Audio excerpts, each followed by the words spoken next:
Breaking news. 3 things the North should understand about the Southern agitation for zoning.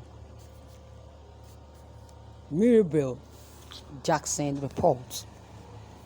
The political class has been inundated with the recent agitations across the southern part of the country, as the region has continually called out their northern counterparts to enforce zoning in the building up to the country's presidential elections in 2023.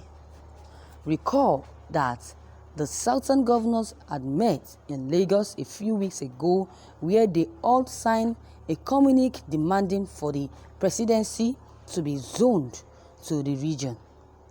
Not long after that, some northern groups refused the move, calling it unnecessary. Groups like the Northern Elders Forum and the Mieti Allah were first to speak on the matter. Recently, the governor of Kogi State, Governor Yahaya Bello, also dropped his opinion as he asked the Ohanaeze to forget the issue of zoning as it was not constitutionalized. Bello had stated that zoning was not enshrined in any constitution, as he advised the group to allow the best man win in the elections. Ohanaeze had responded by blasting Yahaya Bello for his misguided statements. The group told Bello that when the agreement for the zoning was made in 1999 or 1998, he was still in school by then, so would not understand the reason why the Ohanaeze and the Southeast is clamoring for zoning. I never get will because I clean my nozzle. With the black and forthcoming from the different regions and political groups, it is important to put to rest the issue of zoning and the rational presidency for the interest of the whole country. To properly understand the roots the southern politicians are coming from, especially the southeast, there are 4 important things we need to understand about the southern region's agitations for the presidency and why the southeast in particular should get the tickets. 1. No Southeasterner has ruled Nigerians since the return of democracy in 1999. According to Ohanaeze, during the meeting held at the NUC, the Conference Center, Abuja, in 1998, prominent Nigerians caught across the regions were present, including Dr. Chuba Okadigo, Alhaji Abubakar Rimi, Dr. Alex Ekweme, Chief Solomon, Dr. Ekwesilize Nwodu, among others. This was before the 1999 elections, which ushered in the government of President Obasanjo from the southwest. The different regions had met and agreed on a rational presidency, and even though the Igbo were ably represented at the meeting, they had not been able to attain the position of president 20 years later. 2. Not all Southerners are clamoring for secession.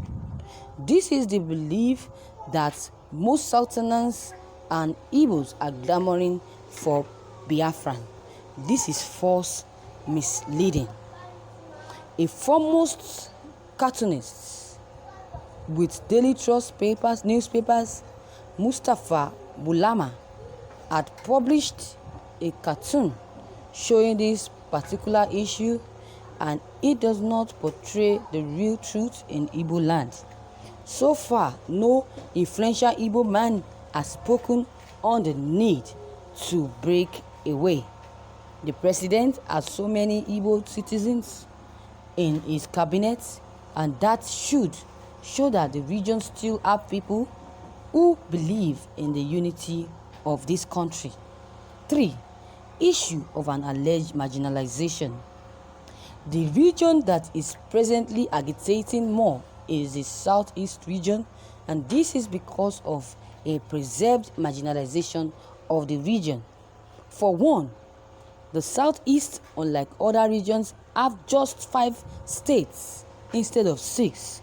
The region also has not been able to boast of major infrastructure like good road network. The East-West Road has remained uncompleted, a functional seaport.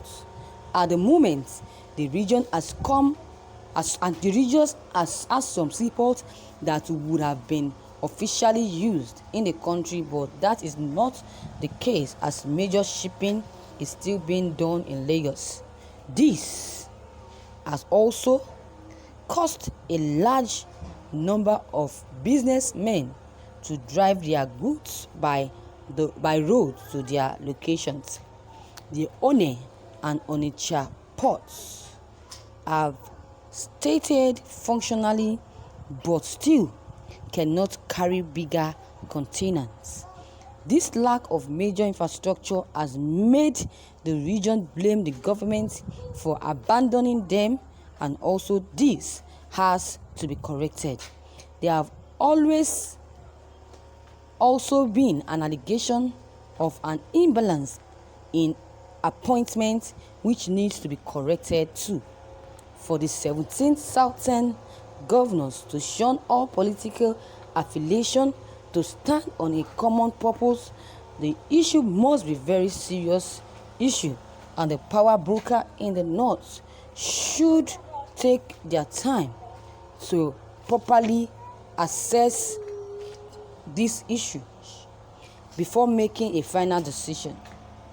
So viewers, you have heard it all from the southern, the 3 things. You have heard the 3 things the north should understand about the southern agitation for zoning. So what is your take on this? Please, I will urge you to drop every of your comment below the comment box, as well as clicking on the subscription button to receive notifications whenever we upload any new videos. Please don't forget also to click on the like and share this news.